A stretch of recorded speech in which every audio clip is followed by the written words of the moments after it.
Hello and welcome to Digitally. This is our 90th episode and our last one for the year. And as we've seen through this year, technology is obviously not only redefining industries at large, but it's obsoleting itself at rates we've never really seen before. And so at the center of that vortex is the role of the Chief Information Officer, the Chief Data, Digital, AI, Technology Officers that we all get to know.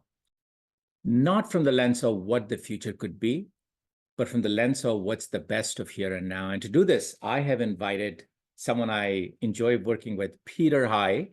Welcome, Peter. Oh, thank you so much, Sanjay. It's my honor to be with you. It's great to have you with us. And for my audience, I wanted you to know that I asked Peter because he has a very unique vantage point. He has a passion for technology leadership. He has a very wide CIO network. He's prolific in his podcasts, and I see him at so many events, through, of course, all of which he has interviewed many, many CIOs. Peter, I really appreciate you joining. And just to get us started, I wanted to say I was in Japan last week. And you take a company like Takeda Pharmaceuticals, and I think it's public information that they are actually eliminating the IT word completely from their organizational lexicon. They think of technology as a business function. And it's just one example. We have so many, but indeed the role of the CIO has completely changed in the last 10 years. So in this world of today, Peter, tell me what makes a good CIO. Well, thank you again, Sanjay, and a great question, certainly for us to begin with. Gosh, it's remarkable to think across the 3 decades that I've been working with the CIOs how much things have changed, and it's interesting to hear your example from the company in Japan. I'm seeing a number of organizations that are also recasting, their purview of technology and the titling of it as well. I think a few things come to mind as you pose that question. Number one, I would say is that, especially given the fact that so much innovation is at the intersection of technology and fill in the blank every other discipline within business, that it is incumbent upon the person who runs tech and digital to be somebody who can be the translator of the art of the possible. As you think of rising trends associated with generative AI and broader analytical artificial intelligence, quantum, cybersecurity, blockchain, just to name a few of many that we could list off here. These are, in many cases, esoteric topics to the non-technologists, and yet essential that they have an understanding as to what those are and the potential applications or implications of those back into the businesses that the tech and digital leader is a part of.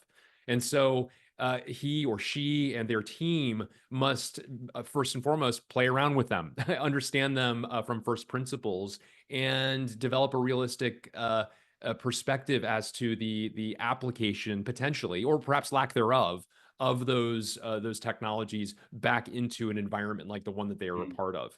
And so I think this is one of the clear imperatives, especially given the growing importance of technology that is here to stay, of course. I know I'm preaching to the choir here with you, Sanjay, but that explanation and providing that translation, advising, counseling on the art of the possible, I think is one of the most important aspects. So Peter, I mean, you said that so smoothly. Translators of the art of the possible. I love that phrase, by the way. But it's a complicated thing, right? Translator is a whole other skill set because it requires a lot of inside out mindset. You need to understand the organization, you need to understand the business, you need to understand stakeholders, championship, and really need to get people on this journey. So you need that piece. And the art of the possible in many ways is actually an outside-in perspective, emerging technologies, venture ecosystem, new capabilities, piloting, incubating. And really what you're saying, and you said it very smoothly, but actually it's a tough balance to achieve because you have to be an inside-out person and an outside-in person at the same time. Very well said. And it means that technology digital leader has to be an expert or have, as part of his or her team, a series of experts that understand the rest of the organization, as well as the different executives across the organization understand it themselves. If I can provide an example of somebody who I believe is a world-class practitioner here, Rob Alexander, the 17-year chief information officer of Capital One, comes to mind. Naturally, he has the advantage of more than a decade and a half in role, and as a result of that, a trusted advisor to a founder, by the way, who still leads that company, in Rich Fairbank.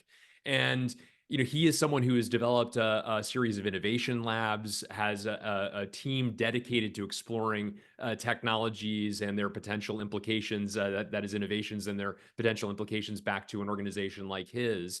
But he also has a team that is deeply embedded and immersed in the rest of the organization, such that they understand the strategies that are being put forward. They understand the evolving disciplines represented in the areas that are covered as well, so that they can be that bridge, if you will, between the outside in and the inside out perspective accordingly. And I think that's a really essential element that you highlight. Rob's a great example, actually. I'm going to have to tell him that you gave his example. He'll be pleased to hear, I hope. Let's shift gears a little bit. So I think we got that one. That's an important one. Give me something else. What defines a great CIO? Another thing that comes to mind, frankly, is that that leader is revenue centric. What I mean by that is, the historical domain of technology leaders was one of optimization. That is to say, cost reducing activities, automating something that is not automated. Taking a manual process and rendering it in an automated fashion to cut out waste associated with it. If I can take a generic example that certainly has broad applications. Now, so that therefore, of the profit equation that every company needs to be mindful of, especially those that are for profit, it meant that it's the bottom line, not the top, that the technology leader often focused on. And I think it's in the recent decade and a half, maybe, that some of the leaders have really now taken as their focus both sides of the profit equation and really recognize the remarkable role that they can play in revenue augmentation. Again, if I may take a moment to provide Please, an example, please. I see a lot of them emerging from across the pharmaceutical space. Pharmaceuticals, of course, a very much a knowledge-based set of companies, and imperative where possible to ensure that work and investigation and research is not redone. The possibility that happening is always there, given how large and complex these organizations are. And great CIOs like Diego Rao, for example, at Eli Lilly, is doing remarkable things to ensure that the needle in the haystack is in fact found again and again, and that each researcher is standing on the shoulders of those who've come before them, such that they are finding better pathways towards insight and eventually towards innovations that will impact your life and mine. These I think are remarkable applications of technology and great leaders who are now focused much more on them.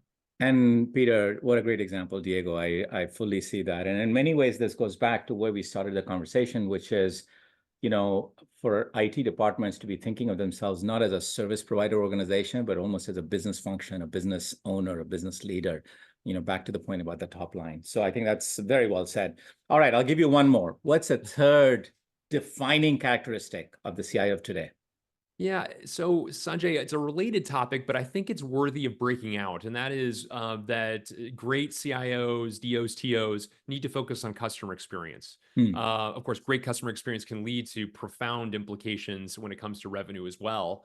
But I think not so long ago, it was CIOs, when you asked them who their customers were, they might have said their colleagues on average. And now I'm heartened that the typical answer is, in fact, the people who are providing the revenue to the organization.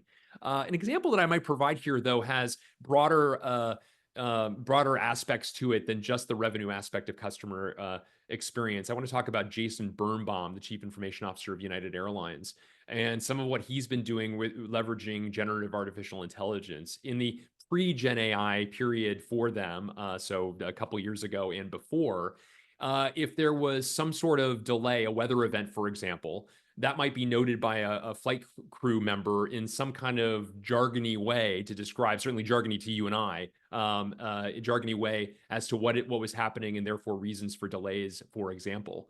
And then somebody on a storytelling team, as they put it, would translate that. So a person in each case who would then develop something and then develop an alert that might be pushed out to customers.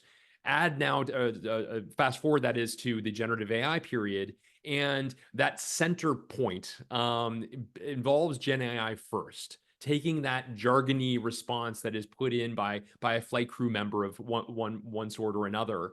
And Gen AI can develop and Standardize it. scan Yeah. this for the broader implications, suggest a message to be sent out. There's still a human in the loop to make sure that that's been crafted correctly. But the bottom line is that the storytelling team now spends less time drafting messages, and customers receive a detailed and accurate explanation much faster than they once did. And we all know that in many cases it's a problem solved and solved well that leads to greater loyalty than customers that never interact with an issue with regard to a company they're working with in the first place. So these are the details that matter for customer experience. Well, it's such a great story, and as many of us are on this podcast, I'm a constant traveler, and I found that the airline app, is one of the best experiences ever, because instead of talking to someone in the fares department and promotions and pricing and seat allocation and assignment and delays and mileage and loyalty and baggage check, you go to one app and it combines, no matter which silo the information is coming from, it's one consistent thing, right from purchasing a ticket to buying my Wi-Fi to being able to figure out where my bags are. And you're right to start with design and experience as a way to go through it. So fantastic. You've given us three really solid, powerful traits. Let me ask you one last question. Imagine, if you will, I am 2 stops away from my CIO, my CTO, my CDO role. So I've got a few years to go, but I'm getting there. What should I be doing to prepare myself for those traits in the world of tomorrow? A great question. I appreciate you asking that. I mean, especially if you think about the nature of those three: the translators of the art of the possible, the relationship with revenue, the broader understanding of customer experience. I think this requires focusing on, in this fictional case where you're 2 degrees removed from that C-suite role, Sanjay, that you focus on developing a T-shaped career. What do I mean by that? Each of us, perhaps through our academic settings or simply by virtue of whatever job we happen to join first, find a ladder in front of us and we start climbing. And we do so by developing depth in that discipline that we're a part of. Presumably, most of the people who will be listening to this have that depth from a technology perspective. So much value comes from that depth, but it is added to the extent to which we have breadth to complement that. And so I often refer to this as finding a semester or a year abroad, to use the kind of college analogy here, and go into a different geography, a different business line, learn more about a discipline that is adjacent to your own, such that as you rise through the organization, your cognizance of how value is created within the organization is that much richer for the experience that you've accrued.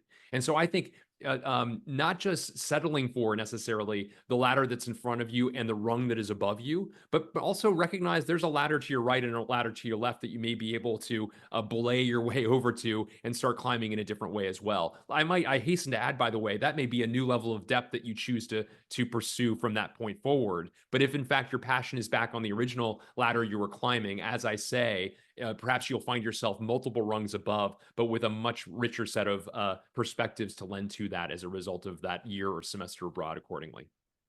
I was smiling when you said that, and I know many of the people in this in this discussion are parents as well. We have 2 college-going sons, and one of them just did a semester abroad. So I could really relate to what you just said. But it's so true, isn't it? And it goes back to where we started, which is technology is no longer just a function. It's no longer just a service. It's no longer a cost optimization exercise. It is the business. It is about revenue. It is about growth.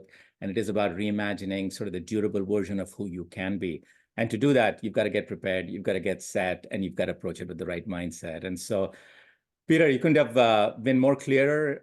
You have a unique vantage point because you meet with so many of my peers and work across them. And so it's just awesome that you shared a few minutes. We will keep those 3 things in mind, and certainly your advice on next steps is fantastic. Thank you. Sanjay, thank you so much for including me. I'm so honored to be a part of it, just as I'm honored to call you a friend. Thank you for this. We'll speak soon. And for our audience, Peter is going to be on, obviously, LinkedIn on this podcast. So feel free to reach back to him or me if we're ever able to help in any way. Thank you. Bye-bye.